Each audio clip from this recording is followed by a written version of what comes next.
Alors, si j'avais un message à dire aux jeunes, finalement, qu'est-ce que je dirais?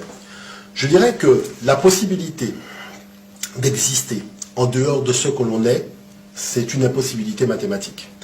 La première de toutes les connaissances, c'est la connaissance de soi-même, c'est-à-dire de son génie intellectuel, de son génie culturel, de son génie scientifique. C'est à partir de là qu'on a les piliers, véritablement, de son essor économique. Moi, je prends un exemple simple. Un jeune Chinois qui va étudier à Oxford, il sait qu'il y a 50% de technicité, 50% de culture. Donc, quand il arrive en Chine, après avoir étudié, il va prendre des 50% de technicité qui va acclimater avec 50% de culture chinoise. C'est-à-dire que les documents vont être traduits en chinois, il va s'habiller en chinois, il va prier un dieu chinois, et véritablement, il va acclimater, c'est-à-dire coloniser les connaissances qu'il a acquises à Oxford, de manière à faire avancer le projet civilisationnel chinois. Un jeune arabe qui a étudié à Oxford va avoir la même démarche. Quand il a quitté Oxford, il revient dans son pays Abu Dhabi ou Dubaï, ben, il parlera arabe, il va s'habiller dans les tenues arabes locales, il va véritablement magnifier cette culture, mais il va utiliser la technicité qu'il a acquise pour faire avancer le projet civilisationnel de la région où il est. Qu'est-ce qui se passe avec donc, le jeune noir, malheureusement aujourd'hui? C'est que quand il quitte Oxford, il fait les magasins, il veut acheter les chemises, les pantalons, les chaussures et compagnie. Et quand il revient, il faut montrer à tout le monde qu'il a la chemise d'Oxford, qu'il a la montre d'Oxford et la paire de chaussures d'Oxford. Le problème, c'est qu'au lieu d'utiliser la technicité d'Oxford pour pouvoir faire des chemises chez lui, faire des paires de chaussures, à partir du savoir-faire ancestral qu'il avait, hein, qui sort de la disquette de Jules Ferry, qui lui fait croire que les gens marchaient pieds nus, les gens avaient des paires de chaussures, il suffit d'aller dans les musées.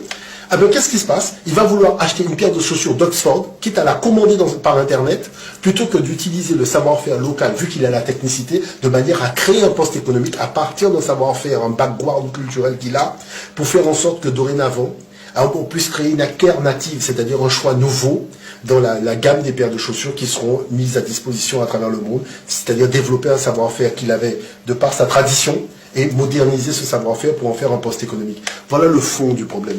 Le fond du problème est relativement simple. Tout autant qu'on fonctionnera en faisant du stop sur le projet civilisationnel des autres, nous aurons plein de problèmes. Parce que les autres vont toujours nous mettre à un endroit extrêmement négatif. À partir du moment où nous prenons le temps d'œuvrer pour notre projet civilisationnel, il y a plein de choses qui vont disparaître. C'est-à-dire, beaucoup de choses vont totalement disparaître. Tous ces problèmes de discrimination, de racisme et compagnie, ça va totalement disparaître, tout simplement parce qu'on aura un projet. Sans projet, vous n'existez pas. Et je vais vous dire le plus grand de tous les secrets. Pour avoir un projet civilisationnel, il faut avoir une vision spécifique du divin. Ce n'est pas en priant les dieux extra-africains que vous donnez la chance de comprendre quelle est la nature du projet civilisationnel africain. L'Afrique a été initiatrice dans le domaine de la religion, dans le domaine du sacré, dans le domaine de la tradition spirituelle. Il faut étudier, retourner, je dirais, réouvrir les livres pour pouvoir comprendre comment nos ancêtres fonctionnaient à l'époque où ils avaient leur propre projet civilisationnel. Moi, je vous prends un exemple. Quand nous disons Kamit, Kamit est un mot qui correspond à l'univers civilisationnel de nos ancêtres. Mais aujourd'hui, vous allez dire africain, mais africain, ça vient des Romains.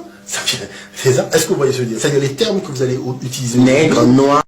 Nègre, noir, tous ces termes-là ne viennent pas du projet civilisationnel africain, c'est-à-dire du projet civilisationnel kamite, du projet civilisationnel des Hanou, des Remetou, des Bantous d'autrefois. Parce que eux, ils avaient une terminologie qui correspondait à leur projet civilisationnel. Il y avait, quand les Indiens ont quitté l'Amérique du Sud pour venir aux Antilles, ils avaient leur projet civilisationnel. C'est pour ça que vous avez des Karukera, des Madinina. C'est-à-dire les noms correspondent à un univers civilisationnel et à un projet. Vous voulez dire que tout à l'heure, quand je vous ai dit bonjour Jean-Philippe, j'aurais plutôt dû vous dire Hotep. Voilà. Hotep, ça correspond à notre univers civilisationnel, à notre projet civilisationnel. Vous voyagez à travers le monde, il y en a qui vous disent shalom, d'autres vous disent salam alaikum, enfin chacun a la façon de faire. Mais nous ne pouvons pas prendre la façon de faire de quelqu'un d'autre et faire comme si nos ancêtres n'en avaient pas. C'est ça le fond du truc. Parce que quand on fait ça, on nuit à sa possibilité de pouvoir se créer une base économique pour pouvoir émerger. culture, voyez, histoire, pardon, l'histoire forte permet d'avoir une culture forte, permet d'avoir une économie forte. À partir du moment où vous n'êtes pas convaincu de la puissance de votre histoire, vous allez transformer votre culture en folklore. Donc le folklore, c'est quoi? C'est le fait de prendre une feuille de papier, de demander une subvention à la mairie ou au conseil général pour faire une activité. Vous voyez ce que je veux dire? C'est ça le folklore, parce que vous êtes là pour amuser la galerie.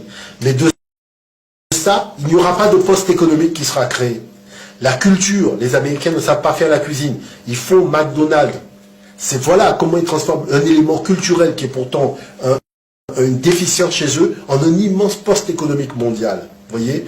Le tout, c'est pas d'avoir une culture forte ou une culture faible. Le tout, c'est de croire en sa culture. Et parce qu'on croit en sa culture, on aura une économie. Voilà clairement le fond de la chose. Tout le reste n'est que plaisanterie. Et ça, vous allez demander à une mère. Mais quand vous parlez de l'histoire des Noirs à vos enfants, vous parlez de quoi? Je leur mets du coupé-décalé, du zouk, et je leur montre 2-3 pas de danse. Vous voyez l'affaire? Et ce que je vous dis là, c'est des choses que j'ai lues dans les magazines, hein, c'est pas des choses que j'ai inventées. Hein. C'est-à-dire, on demande à une maman, hein, la télévision française, les médias français, elle demande à une maman, mais sur le plan de la culture, qu'est-ce que vous transmettez à l'enfant au niveau de l'histoire? Elle dit, elle met de la musique zouk, elle met de la musique coupé-décalé, et elle apprend aux enfants des pas de danse. Je ne sais pas si vous vous rendez compte. C'est ça, apprendre à un enfant son histoire et sa culture. Non, quand même, il faut être sérieux. Donc, à partir de là, qu'est-ce qui va se passer? Il va se passer que vous allez faire de ça une économie comment? Puisque vous êtes incapable de voir la puissance de la chose et de pouvoir en créer. Moi, je vais vous donner un exemple. On a des danses où très souvent on remue les reins. C'est-à-dire on remue les reins, on remue les ventres, on est toujours en train de remuer. Cette chose-là, quand elle est analysée par la disquette de Jules Ferry, on dit oui, mais de toute façon, les Noirs, ils sont un peu bêtes sauvages, ils sont un peu machin et compagnie. Normal, c'est la disquette de Jules Ferry. Bon. Mais maintenant, quand vous prenez la disquette de nos ancêtres, les ancêtres disent quoi? Les ancêtres disent que la région où la vie naît, c'est au niveau du bas-ventre. C'est la région de la naissance de la vie.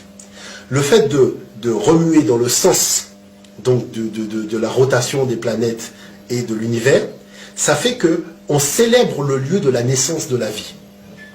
Et c'est une immense célébration du lieu de la naissance de la vie qui fait que les Noirs, quand ils dansent, ils remuent les reins comme ça. Est-ce que vous voyez? Donc vous voyez que vous êtes à deux analyses diamétralement opposées. Donc quand vous avez pris conscience de la portée de la chose, ça vous permet, quand vous faites maintenant des cours, d'enseigner quelque chose qui repose sur une culture, pas sur un folklore. Donc à partir de là, vous prenez conscience que vous êtes garant d'un savoir et d'une tradition qui repose sur une vision spirituelle de quelque chose.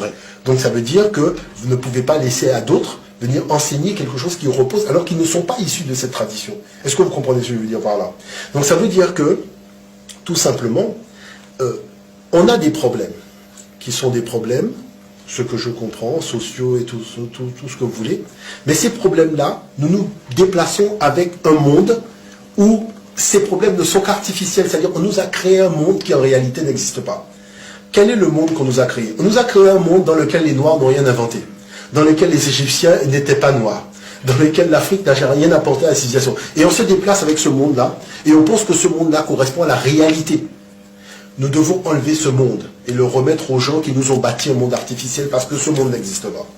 Et nous devons prendre le monde qu'avaient nos ancêtres, avec leur vision qu'ils avaient, qui est un monde beaucoup plus vaste, qui regroupe des disciplines et des domaines que les autres mondes ne peuvent même pas envisager. Comment faire pour avoir accès au projet civilisationnel Kamit? J'ai écrit un livre, qu'est-ce Kamit? C'est tout. Moi je dis, voilà, très simplement, voilà ma contribution. J'ai écrit un livre qui s'appelle Qu'est-ce qu'être Kamit? Où est-ce qu'on le aux trouve? éditions Ménébuc. C'est tout simplement donner déjà une base de réflexion. Je ne suis pas rentré vraiment dans les détails parce que je sais qu'il faut susciter la réflexion. Après, on aura l'occasion véritablement de rentrer dans le fond.